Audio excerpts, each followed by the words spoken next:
Assalamualaikum, hello everyone. My name is Mohammad Arzamin and I'm official representative at NC Spaces. Today's video will be on Australia, and in this particular video we'll discuss that which state is expected to open up first in Australia, which states are going to resist according to the National Action Plan, the statement that has been given by PM Scott Morrison, and what is the basically current status of home quarantine in Sydney. All these details will be shared in this video, so kindly do watch the full video. And for all those people who haven't subscribed our channel yet, kindly subscribe the channel so that you can get the latest information on daily regular basis, right? So in start of the video, the reopening of Australia's border and implementation of the home quarantine program might be fast-tracked to November 1. It is expected that by November 1, the international borders will be open for the nationals only, as we have discussed earlier as well.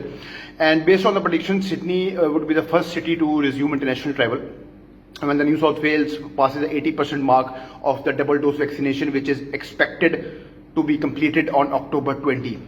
Yeah, on October 20, it is expected that New South Wales will cross that particular mark. 80% vaccination, double dose vaccination in New South Wales will be completed, which according to the National Action Plan, when Australia or the particular state is going to hit 80% vaccination rate, they are going to open up their borders. So New South Wales will be the first state, inshallah, that will open up their international borders, right? And PM Scott Morrison is in talk with the New South Wales government to accelerate the current timeline. And Qantas Airline is also participating. Flights to London and Los Angeles are going to start in November. So things are going to take a kickstart now. Things are going to start now.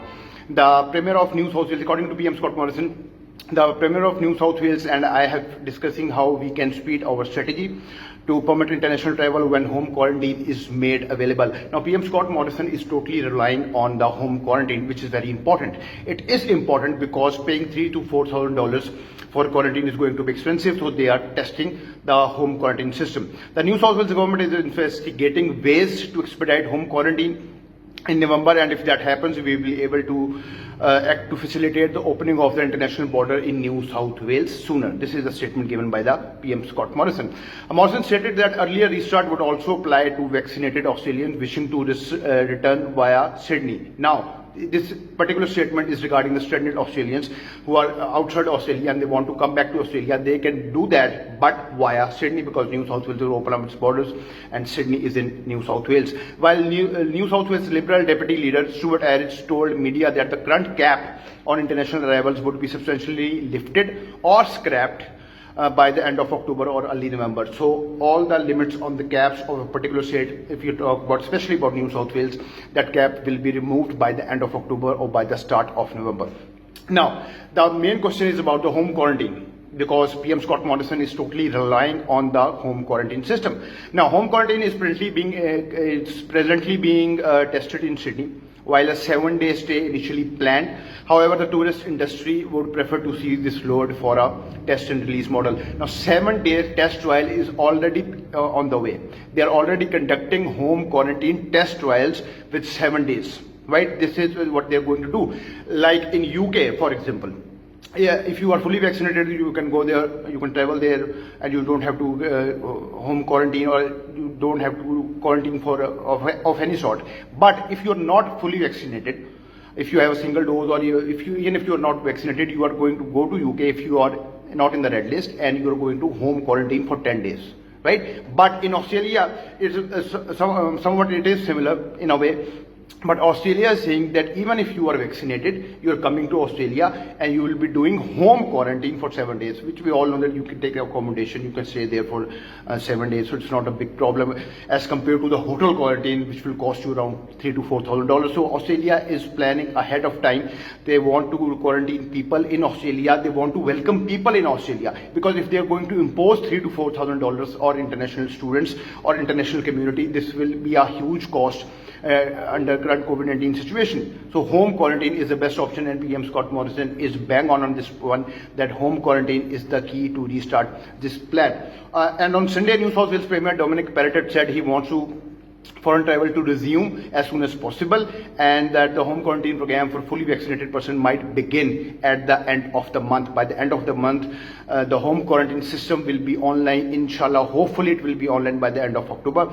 And he said we can't exist on the other side of the world, if they have been twice vaccinated, it makes perfect sense for them to return to Australia under better circumstances than being crammed into a model for 2 weeks. If they're fully vaccinated, they should be welcomed in Australia, and instead of quarantining them for 14 days, they can quarantine for, you can say, 7 days, which is the trial base currently going on of home quarantine in Sydney, in New South Wales, Sydney. Now, the vaccination rate and the percentage.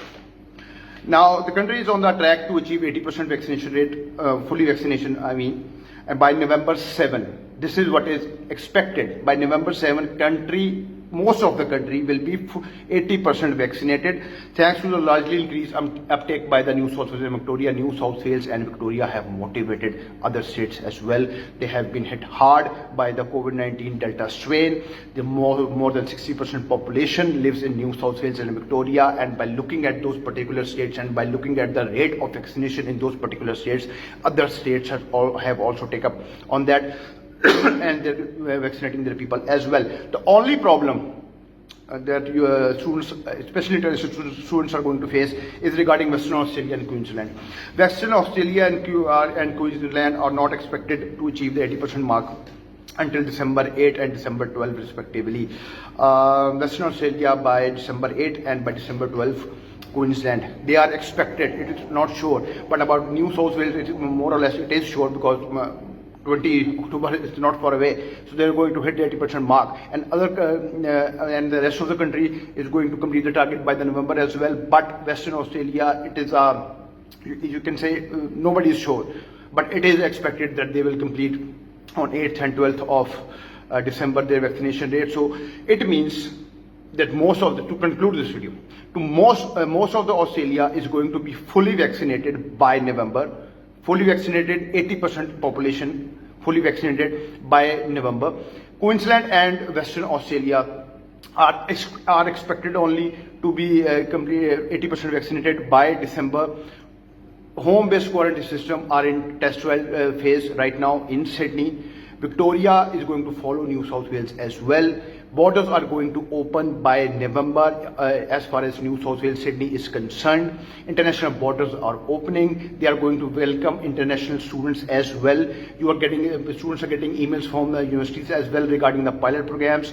All of these things are going in the positive direction. All of these things basically indicate that Australia is damn serious now to open up the international borders. And the one thing that we all should appreciate, even it is difficult to appreciate Australia in certain terms, but we should appreciate that they are not going to impose, if it implements, they are not going to impose the quarantine charges on international community. They are, before opening the borders, they are focusing on home quarantine, which is very important, which is a great initiative, so that people can save costs, people can come to Australia, and Australia can restart their economy. International students can start their studies, they can start their careers, they can start their life and get out of this particular depression that they're having from last 18 months, that they can't go to Australia, and on the other hand, they don't want to go to any other country. So it is a huge mess up, it is a huge problem for those particular students, and I hope, inshallah, by the start of next year, students will start their classes on campus in Australia. By looking at the news that are coming and the situation that is developing right now in Australia, things are looking very positive, mashallah, and inshallah, by the start of next year, more good news will come, especially for international students. I hope you have liked this video. Kindly do tell me in the comment section whether you have liked it or not, and kindly do tell me what are your views about this particular video, about these particular statements, and what is your take on them, right? So thank you very much for your time. Take care. Allah Hafiz.